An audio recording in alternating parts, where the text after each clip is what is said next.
Nancy Pelosi had just called Senator John Kennedy the senator who thinks a hearing is a crawfish boil, before roughly 6 million viewers using the same dismissive tone she had spent decades using to make opponents look smaller. She expected the room to laugh, expected Kennedy to absorb the insult, and expected the hearing to remain under her control. Instead, Kennedy laughed, removed his glasses, unfolded a handkerchief, and cleaned the lenses with the patience of a man who had received the opening he wanted. Pelosi saw a loose tie and a Louisiana drawl, but behind that appearance stood a Vanderbilt graduate, a Virginia-trained lawyer, an Oxford-educated strategist, and a former state treasurer. In the seconds before he answered, the hearing stopped being her stage and started becoming his cross-examination. The room had belonged to Pelosi because she occupied political spaces with the confidence of someone who had survived presidents, party revolts, legislative wars, and ambitious colleagues. Her opening statement was polished and combative, presenting stock trading reform as something she supported rather than something her family had to answer for. She reminded the room that the Stock Act became law during her leadership, declared that she had nothing to hide, and treated her appearance as proof of transparency. Even the Pelosi Act, a name she neither chose nor killed, was framed as legislation she would endorse. By the time the chairman recognized Kennedy, Pelosi believed the outcome was settled and confused long survival with permanent immunity. Her county fair comment was not casual because Pelosi had built a career on making contempt sound procedural and humiliation sound like seniority. She leaned toward the microphone and said she hoped the senator from Louisiana had a question that did not sound as if it came from a county fair because this was the United States Senate, not a crawfish boil. The laughter was not warm, but the sharp laughter of a room reacting to hierarchy and recognizing which person was safer to support. Kennedy smiled, replaced his glasses, thanked her for the invitation, and mentioned funnel cake, ring toss, and the game where people guess how much a pig weighs. Then he turned the joke toward the Pelosi family fortune. At a county fair, Kennedy said, someone can enter with $100, leave with a stuffed animal and empty pockets, and still not know where the money went. Except in Pelosi's case, the mystery ran in reverse. Her family had entered public life with between $610,000 and $785,000 in stocks, and had somehow emerged with an estimated fortune of $649 million. The gallery exploded, but the laughter changed when Kennedy opened a battered manila folder and began reading numbers instead of punchlines. That folder looked ordinary, yet it carried what Washington fears more than outrage, a documented chronology arranged by a lawyer who knows where every date belongs. Kennedy needed no laptop or chart, only printed pages, marked tabs, and the patience to make the room hear every filing. He made clear that the issue was not whether Paul Pelosi could trade stocks, but whether the Pelosi family followed the disclosure deadlines written into the law Nancy Pelosi claimed to respect. The Stock Act requires certain transactions to be reported within 45 days, a deadline simple enough for any citizen and apparently flexible enough for Congress when the name carries power. Kennedy read the Visa trade executed on July 1, 2024, and disclosed 67 days later, 22 days late, then the Nvidia options executed in November 2023 and disclosed 52 days later, 7 days late. He followed with the Tempest AI options executed in January 2025 and disclosed 89 days later, 44 days beyond the legal window. Pelosi arrived ready to discuss reform and principle, but Kennedy dragged the hearing onto the calendar where speeches cannot alter subtraction. Then Kennedy introduced Earl Thibodeau, a 63-year-old plumber from Baton Rouge whose retirement account held about $180,000 in blue-chip investments because Earl had no private briefings or dinner table access to congressional leadership. Earl once filed his taxes 3 days late, and the Internal Revenue Service fined him $340. a penalty he paid because working people do not turn deadlines into technical misunderstandings. Paul Pelosi, by contrast, disclosed a lucrative transaction 89 days late and appeared to face no comparable fine or public reprimand. Kennedy's question was simple because simple questions become dangerous when the answer exposes a class system. Was the Stock Act written for Earl or for people like Paul Pelosi? Pelosi reached for procedure, but procedure could not turn 67 days into 45 or make the double standard disappear. She began saying that her office handled the filing requirements according to the rules, the standard Washington response that pushes responsibility into a fog where nobody can be touched. Kennedy answered with arithmetic, reminding her that 67 was not 45 and that willful violations under Section 105 could carry fines of up to $50,000 and 1 year in prison for each violation. 3 late filings meant 3 potential violations, up to $150,000 in fines, and as many as 3 years of exposure if the law were enforced as ordinary citizens expect. Earl's 3-day delay cost him $340, while an 89-day delay tied to a trade worth millions appeared to cost the Pelosi family nothing. Kennedy removed his glasses again, cleaned them slowly, and let the silence make the comparison harsher than shouting.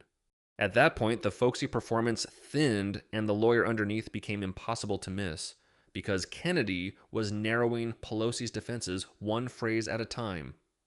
He quoted her office's standard statement that Speaker Pelosi owned no stocks and had no prior knowledge of or subsequent involvement in her husband's transactions.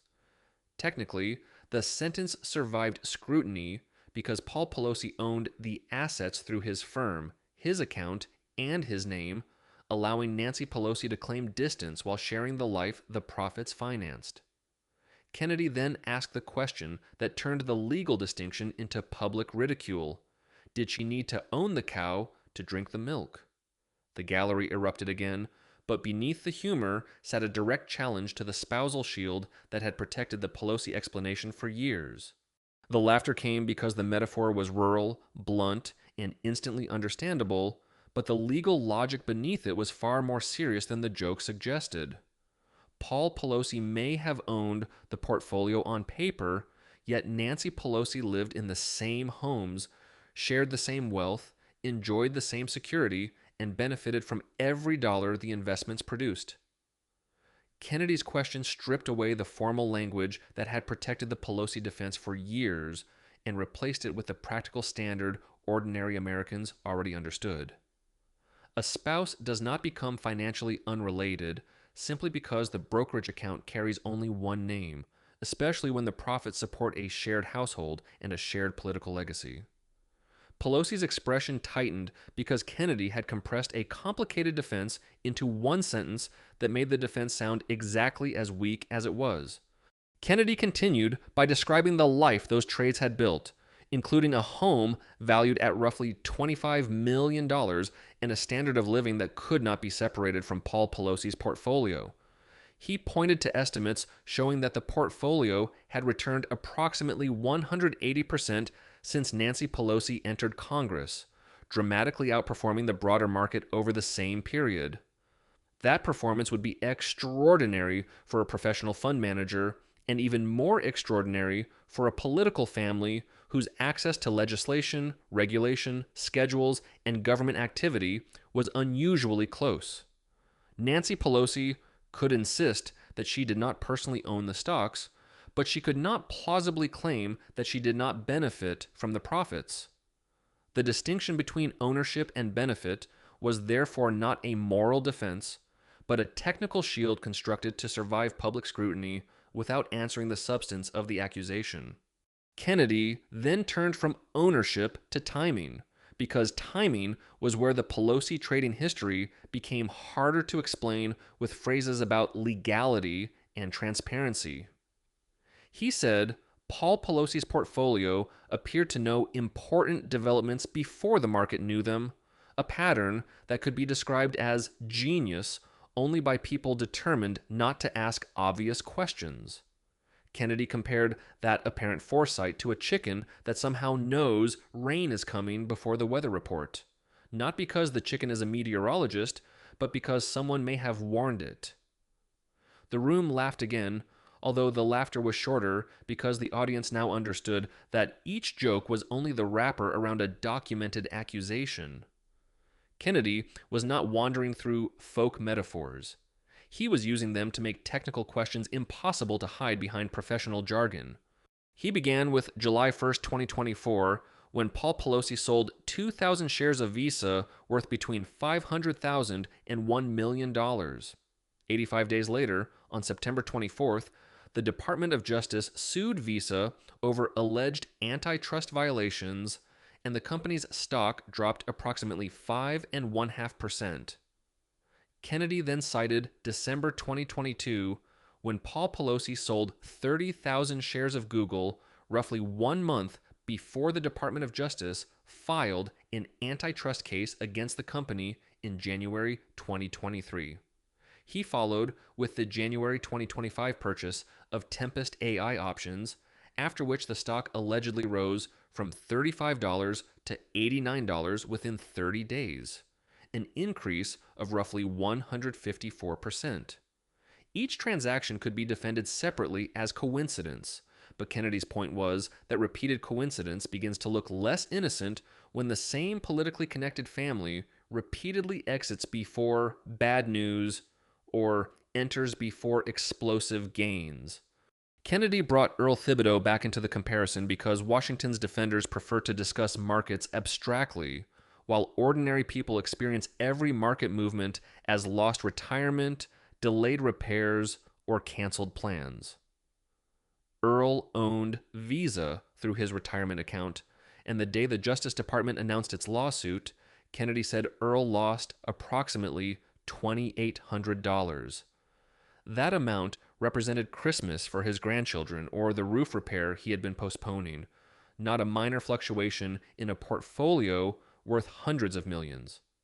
Paul Pelosi had sold his position 85 days earlier, while Earl remained exposed because Earl did not share dinner with a former Speaker of the House. Kennedy's argument was not that every successful trade proves a crime, but that the extraordinary timing demanded an explanation stronger than silence and a standard press release. He cited a National Bureau of Economic Research study claiming congressional leaders could outperform comparable investors by as much as 47%. Kennedy emphasized that this was not a partisan accusation from television commentators, but a statistical pattern associated with lawmakers positioned close to non-public government activity. 47% was too large to dismiss casually as instinct, luck, or superior financial judgment without first testing whether information had moved through political relationships. Kennedy then asked the question that would dominate the hearing. Who told the chicken, ma'am? Beneath the Louisiana phrasing was the same question a securities investigator would ask when examining the source of material, non-public information. Pelosi did not answer the substance of the question and instead reached for the procedural defense that Kennedy was engaging in unsupported speculation. Kennedy replied that he had asked a question, not announced a conclusion, and that a portfolio worth $649 million justified asking who provided the apparent advantage. The exchange exposed the difference between evidence sufficient for a conviction and evidence sufficient to demand scrutiny, a difference Pelosi attempted to blur because acknowledging the second would weaken her defense. Kennedy did not claim that the hearing itself had established insider trading, but he made clear that unusual timing, repeated outperformance, and delayed disclosures could not be waved away simply because no authority had yet completed an enforcement case. Pelosi wanted the absence of a prosecution treated as proof of innocence, while Kennedy treated the documented pattern as a reason investigators should finally begin asking direct questions. Kennedy then moved beyond the portfolio and placed Paul Pelosi's other conduct beside the family's claim to operate as an example of public ethics. He referenced Paul Pelosi's 2022 DUI case in Napa County, Where his blood alcohol level was reported above the legal limit, his Porsche struck another vehicle and the other driver was injured. Paul Pelosi pleaded guilty to a misdemeanor and received 5 days in jail, served through alternative arrangements, along with 3 years of probation. Kennedy also referred to a July 3, 2026 allegation involving a possible hit and run, while carefully noting that the investigation remained ongoing. His point was not that an unresolved allegation proved guilt, but that the expanding record made Nancy Pelosi's decision to build an institute devoted to representative democracy and ethics look increasingly detached from the family name attached to it. The proposed Nancy Pelosi Institute for Representative Democracy at the University of California, Berkeley, was seeking $50 million and was expected to teach Congress, ethics, and democratic governance under Pelosi's name. Kennedy said he did not know how to describe that contradiction with the politeness she apparently expected after mocking his crawfish boil style, so he described it plainly. Her husband had a DUI conviction, faced a developing investigation, maintained a portfolio that appeared to outperform elite investors, and benefited from a system of disclosures that repeatedly produced more questions than penalties. Meanwhile, Nancy Pelosi continued to claim that she knew nothing about the trades and that the family's conduct was fully transparent. Kennedy's conclusion was devastating because the institute Pelosi wanted to build and the record she had actually created were not the same institution. Pelosi finally responded by calling Kennedy's presentation entertainment rather than evidence and insisted that her family's finances were fully disclosed, fully legal, and fully transparent. She challenged him to refer actual evidence of wrongdoing to the proper authorities and attempted to declare the line of questioning closed, relying on the authority that had ended uncomfortable debates throughout her career. It was a polished answer, forceful enough to reassure allies and dismissive enough to suggest that the Louisiana senator had produced only metaphors and performance. Kennedy nodded because the response gave him exactly the phrase he needed: fully transparent. He then prepared to test that claim with one number, one calculation, and one question Pelosi could not dismiss as a chicken, a cow, or a county fair. Kennedy returned to the first financial disclosure filed after Nancy Pelosi entered Congress in 1987, showing family stock holdings estimated between $610,000 and $785,000. He then placed that starting point beside an estimated current net worth of $649 million and calculated her total congressional salary over 39 years at a generous $8.7 million. The subtraction left approximately $640 million that could not be explained by salary, and Kennedy asked where that money came from. He did not deliver the question with theatrical outrage or pound the desk for a clip because the number was aggressive enough without decoration. He asked quietly, like an attorney examining a witness who had already sworn that the record was fully transparent and now had to prove it. The question destroyed Pelosi's ability to retreat into general language because Kennedy had reduced her entire defense to arithmetic that anyone watching could understand. If the fortune came primarily from Paul Pelosi's investments, then the claim that Nancy Pelosi had no meaningful relationship to the portfolio became absurd because those investments had financed the shared family wealth. If she could not explain the source, then her statement that everything was fully transparent collapsed under the most basic test transparency can face. Kennedy did not finish the implication because he did not need to tell the audience what silence meant when the missing amount was $640 million. The unfinished sentence did more damage than another accusation because it left Pelosi trapped between admitting the importance of the trades and admitting that she could not explain the fortune. For the first time during the exchange, Pelosi did not immediately reach for the microphone, the chairman, a rule, or a rehearsed statement from her office. This was not the calculated silence of a veteran politician carefully selecting language before launching a counterattack. It was the silence created when every available answer makes the original defense weaker. Saying that the money came from legal stock trading would confirm that the portfolio Kennedy had been discussing was the central engine of the family's wealth and therefore directly relevant to Nancy Pelosi's public role.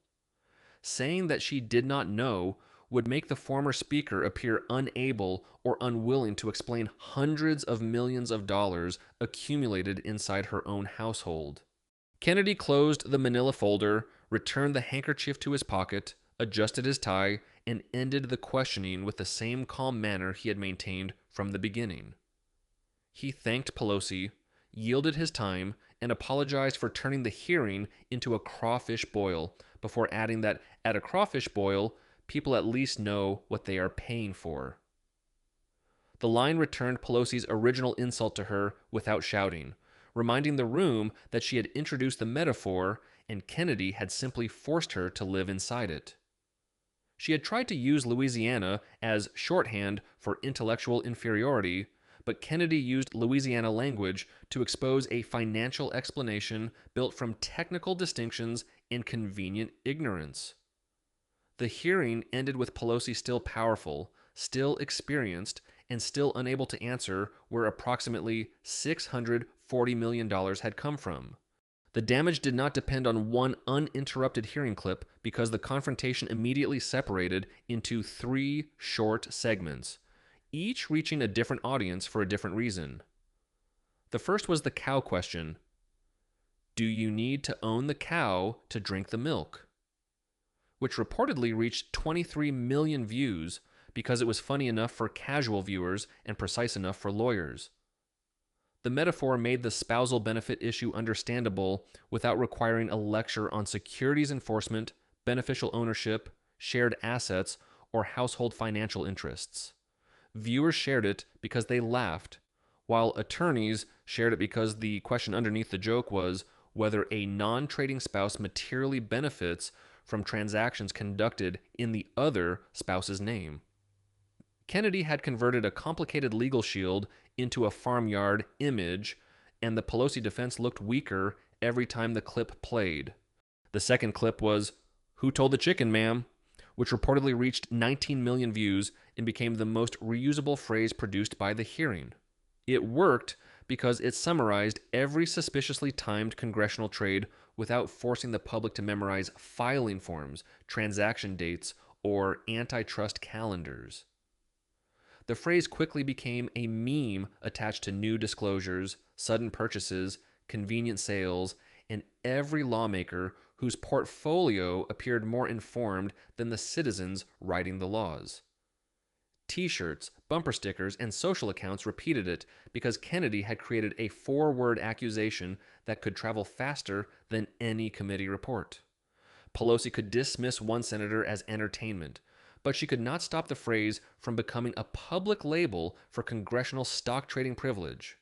The third clip contained no animal metaphor, no county fair joke, and no invitation to laugh because it relied only on numbers. $649 million minus $8.7 million left approximately $640 million, and Kennedy asked where it came from.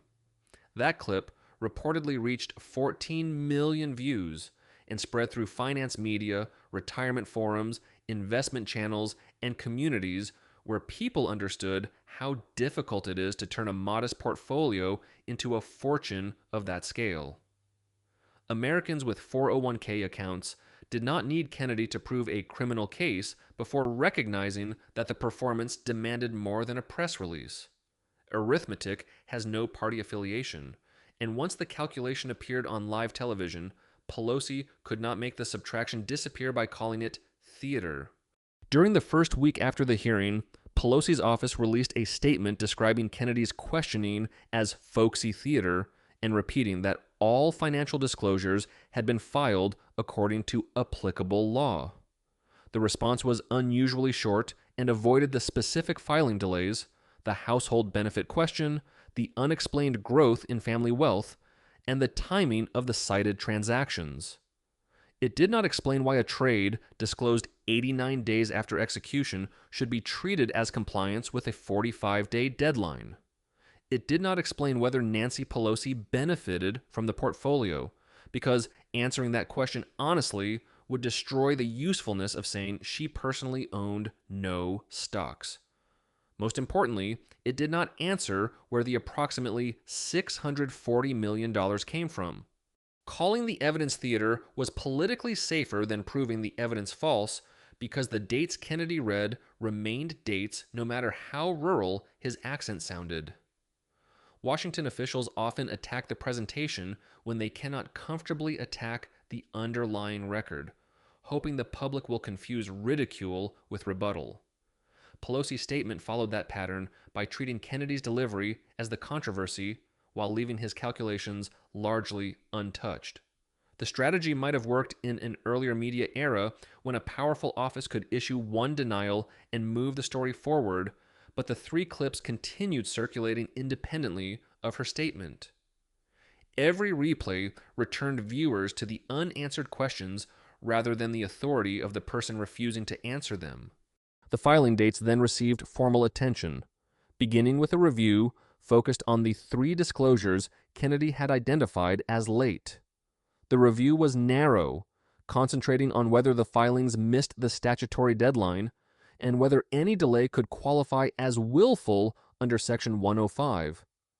Each possible willful violation carried exposure to a fine of up to $50,000 and as much as 1 year in prison, meaning 3 violations created potential penalties of $150,000 and 3 years.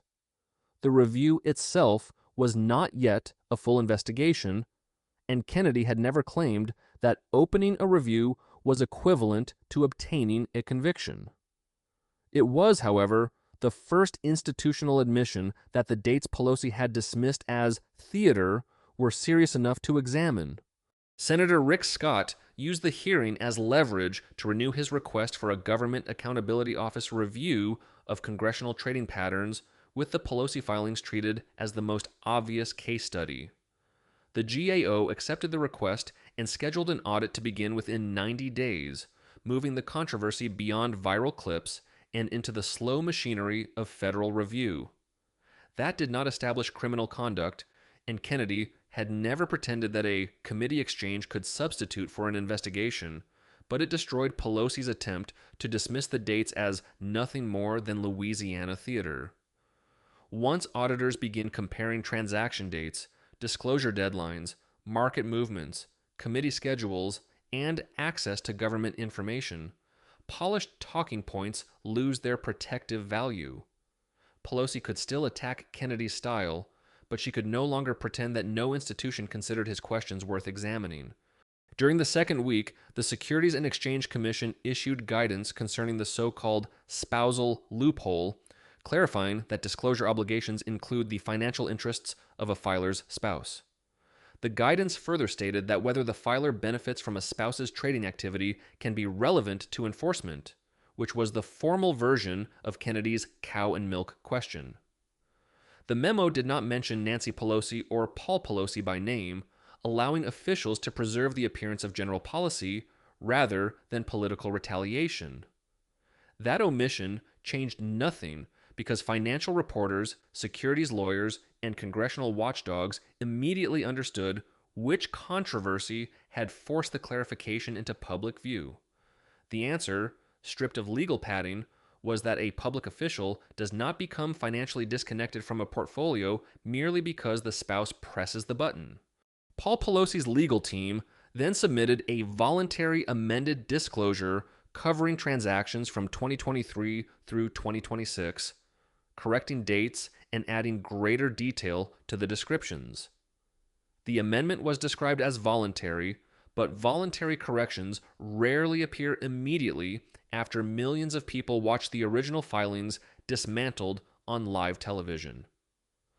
Pelosi's office had insisted that the records were complete, compliant, and transparent, yet the records suddenly required correction once Kennedy read them aloud. That contradiction mattered because transparency is not a slogan that becomes true when repeated by a former speaker. It is a record that survives inspection without emergency repair.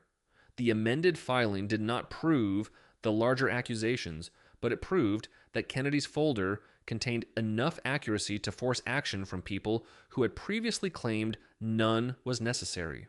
By the third week, fundraising for the Nancy Pelosi Institute for Representative Democracy had not collapsed, but it had stalled, which was quieter and potentially more damaging. 3 donors, representing approximately $4.2 million in pledges, requested pauses, while questions surrounding the family's disclosures remained unresolved.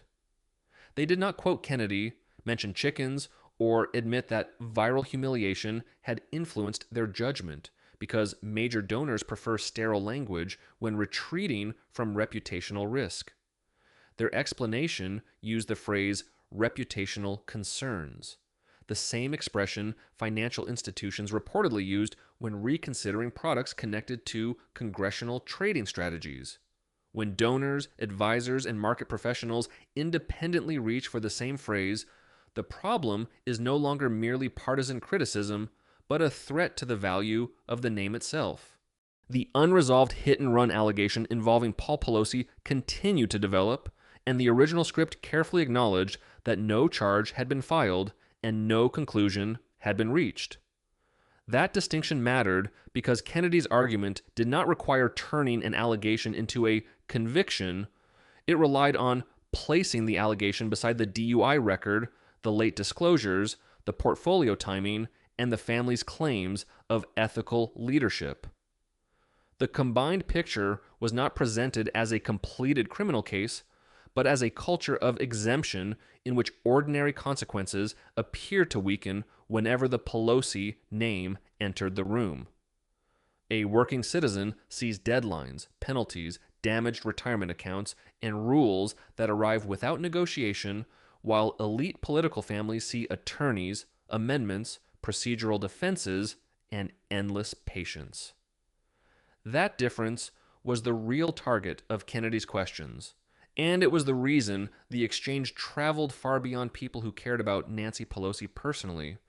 Earl Thibito never became a cable news guest, never received a book deal, and never stood beneath studio lights explaining why the hearing mattered to him. He remained a 63-year-old plumber in Baton Rouge who had lost approximately $2,800 on Visa, while Paul Pelosi had exited the position 85 days before the Justice Department's action. Earl had also paid a $340 penalty for filing his taxes only 3 days late because the government did not describe his missed deadline as a technical detail. For Earl, Kennedy's comparison was not entertainment because it summarized the question millions of Americans ask whenever powerful families escape consequences that arrive immediately for everyone else. How can an ordinary citizen be punished for 3 days while a politically connected investor appears untouched after 89? That question explained why Kennedy's performance worked more effectively than a long speech about corruption, ethics, or public trust. He gave the public dates, dollar amounts, filing deadlines, transactions, and comparisons that converted abstract suspicion into something citizens could measure against their own lives. He did not need to prove every possible violation in the hearing room because his purpose was to demonstrate that the existing explanations were too weak for the evidence already visible. Pelosi repeatedly relied on legality as though the absence of a conviction erased the obligation to explain extraordinary timing, extraordinary returns, and extraordinary wealth. Kennedy relied on the simpler principle that public officials demanding trust must answer direct questions without hiding behind the legal separation between a husband's account and a wife's benefit. The Pelosi Institute could still raise money, open classrooms, host scholars, and teach carefully designed courses about representative democracy and congressional ethics. What it could not do was erase the image of its namesake refusing to explain the financial architecture supporting the life behind the institution. Every future lesson about disclosure would invite the same comparison to the late filings, and every discussion of public confidence would lead back to the $640 million question. Legacy projects are built to organize memory, but they become liabilities when the public remembers the contradiction more clearly than the intended achievement. Kennedy did not destroy the Institute in one hearing, but he attached a question to its name that no amount of polished branding could easily remove. Kennedy returned to Louisiana without treating the confrontation as a personal triumph, because his method depended on appearing more interested in the folder than in the applause. He did not need a victory tour when the clips, reviews, amended filings, and stalled donations were already extending the hearing without him. The image of him feeding actual chickens after asking who had warned the financial one completed the contrast that had defined the entire exchange. Pelosi represented power displayed through titles, institutions, wealth, and decades of command, while Kennedy represented power concealed beneath an accent she had mistaken for weakness. She had mocked the crawfish boil because she believed the metaphor diminished him, but he used the same cultural language to make her financial defenses understandable to everyone. The folder would continue filling because congressional disclosures do not stop, family portfolios continue moving, and politically connected investors continue producing transactions that demand explanations. People living in $25 million homes and building $50 million institutes cannot ask the public to ignore the financial records that made those projects possible. Every late disclosure, corrected date, conveniently timed sale, and unusually profitable option becomes another page for someone willing to read it without being intimidated by seniority. Somewhere in Louisiana, Kennedy still has the handkerchief, the oversized glasses, and the patience to wait until powerful people confuse courtesy with surrender. Nancy Pelosi thought she was ridiculing a country lawyer, but she had actually invited an Oxford-trained prosecutor to open the folder.